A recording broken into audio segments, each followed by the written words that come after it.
अस्सलाम वालेकुम स्टूडेंट्स। इस वीडियो में हम स्टार्ट करने जा रहे हैं reactions of period 3 elements with chlorine. ठीक है, जिस तरह आपको इस टेबल में नज़र आ रहा है, इसमें मैंने ओवरऑल स्कीमेटिक बनाया हुआ है कि पीरियड नंबर 3 के एलिमेंट्स जब क्लोरीन के साथ रिएक्शन करेंगे तो उसके रिजल्ट से हमारे पास किस टाइप के क्लोराइड्स बनेंगे। So when sodium reacts with chlorine, it forms sodium chloride. Magnesium reacts with chlorine, forming magnesium chloride. Aluminium के रिएक्शन के रिजल्ट से we get aluminium chloride. Silicon से हमारे पास सिलिकॉन टेट्राक्लोराइड। फास्फोरस हमें दो किस्म के क्लोराइड देता है, trichloride and pentachloride. While sulphur के केस में ये सल्फर का क्लोराइड हो गया है। फिर हमारे पास नेक्स्ट पीरियड 3 में क्लोरीन और आर्गन आते हैं। तो क्लोरीन के साथ रिएक्ट नहीं करेगा, और दूसरा जो है वो आर्गन है, नोबल गैस है, तो उसका भी क्लोरीन के साथ कोई रिएक्शन नहीं होता। अब डिटेल से इनके फीचर्स पढ़ते हैं कि ये क्लोराइड कैसे बनते हैं और इनके क्या क्या कैरेक्टरिस्टिक प्रॉपर्टीज हैं। So starting with sodium.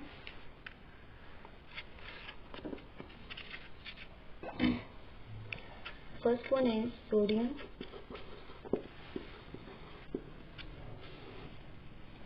Sodium reacts with chlorine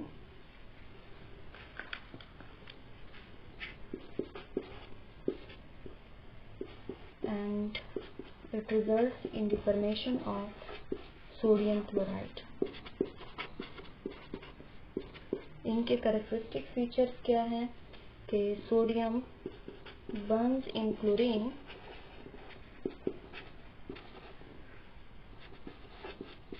with bright orange flame। ठीक है, अगर आपके पास ऐसा मेटल आता है अननोन जो ब्राइट ऑरेंज फ्लेम के साथ जिसकी बर्निंग हो और उसके रिजल्ट से वाइट प्रोडक्ट बने, तो हम कहते हैं कि ये क्या चीज थी, this was sodium. White NaCl is form as a result of this reaction. ये हो गए हैं इनके कैरेक्टरिस्टिक फीचर। अच्छा, नेक्स्ट आता है हमारे पास magnesium.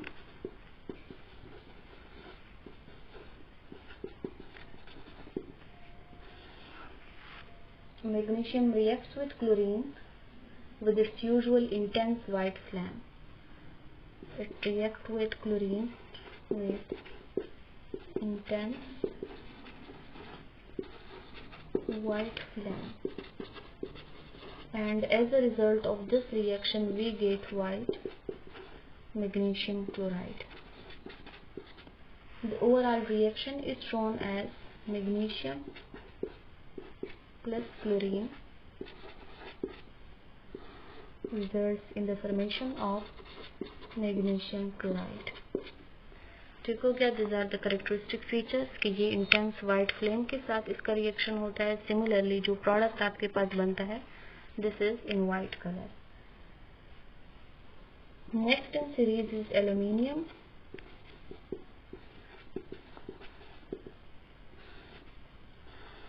Aluminium reacts with chlorine when dry chlorine is passed over aluminium foil। ठीक है, suppose this is aluminium foil, तो इसके ऊपर जब आप क्लोरीन पास करेंगे तो उसके रिजल्ट से हमारे पास एक पेल येलो किस्म का प्रोडक्ट बनेगा जिसको हम कहेंगे कि ये एल्यूमिनियम क्लोराइड है। सो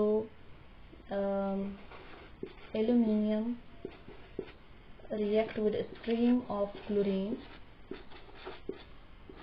and results in the formation of a product which is pale yellow in color. This is pale yellow aluminium chloride is formed. Next one is silicon.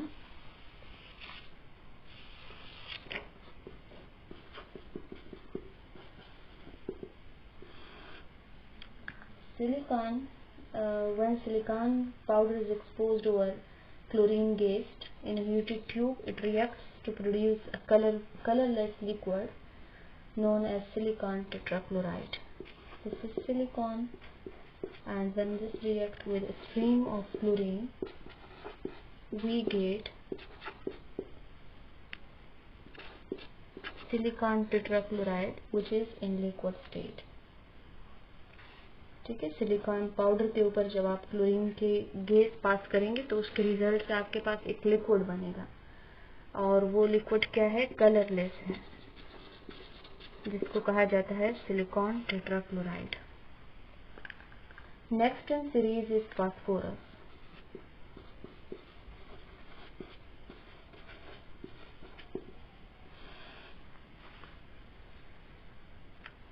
अच्छा, फास्फोरस जिस तरह हमने ऑक्साइड्स में पढ़ा था कि उसके दो किस्म के ऑक्साइड्स बनते हैं जब फास्फोरस का ऑक्सीजन के साथ रिएक्शन होता है। तो ये जो फास्फोरस है ये जब क्लोरीन के साथ रिएक्शन करता है तो तब हमारे पास दो किस्म के क्लोराइड्स बनते हैं। जिस तरह ऑक्साइड्स दो किस्म के बन रहे थे ऑक्सीजन के साथ रिएक्शन करने पर, इसी तरह क्लोराइड्स भी 2 टाइप के बनते हैं।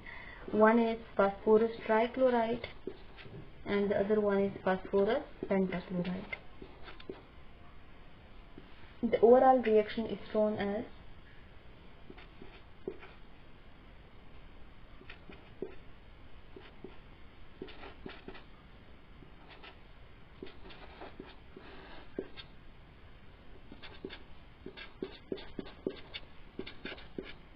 while in the same reaction this may also react with 10 moles of chlorine, and now it results in the formation of phosphorus pentachloride.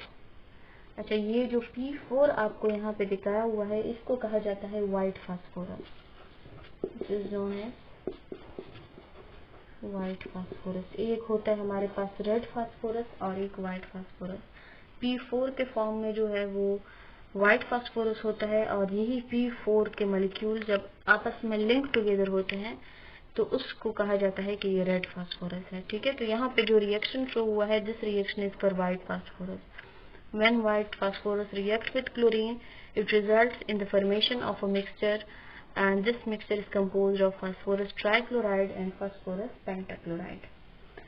Okay, the next one is sulfur.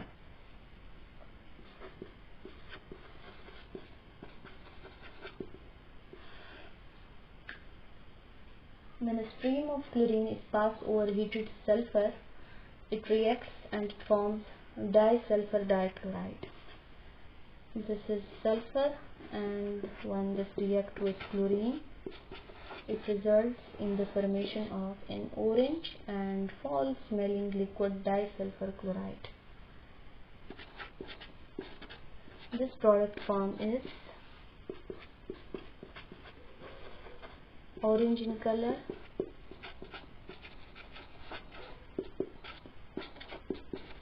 and it is foul smelling, मतलब इसका बहुत गंदा smell होता है, liquid एजोक्टेंट। Next is chlorine. तो chlorine का chlorine के साथ रिएक्शन तो हम शो नहीं करेंगे। और the last one is argon. Argon is a noble gas, तो उसका भी रिएक्शन नहीं होता क्लोरीन के साथ। ठीक है, ये टेबल में दोबारा बता रही हूँ। This is the overall summary of all the chlorides that are formed as a result of the reaction of this metals with chlorine. So पहले केस में आप देख रहे हैं सोडियम क्लोराइड, यहाँ पे magnesium dichloride, trichloride, then we have tetrachloride. और phosphorus के केस में दो किस्म के क्लोराइड्स बने हैं, ट्राई और पेंटाक्लोराइड। इसी तरह सल्फर के केस में वी गेट डाइसल्फर डाइक्लोराइड, और chlorine and organ do not show any reaction. तो ये हो गया है आपका टॉपिक आज का, जिसमें हमने reaction of period number 3 elements with chlorine पढ़ा। अब नेक्स्ट वीडियो में फिर हम इंशाल्लाह शुरू करेंगे कि ये इन तीनों रिएक्शन के रिजल्ट से पहले इससे पहले वाली वीडियोस में जो हम पढ़ चुके हैं कि इन एलिमेंट्स का वाटर के साथ कैसे रिएक्शन होता है, ऑक्सीजन के साथ, और अभी हमने क्लोरीन का पढ़ा, जिसके रिजल्ट इन तीनों के रिजल्ट से हमारे पास 3 चीजें आई, हाइड्रोक्साइड्स, ऑक्साइड्स एंड इनके रिजल्ट से हमारे पास क्लोराइड्स आए।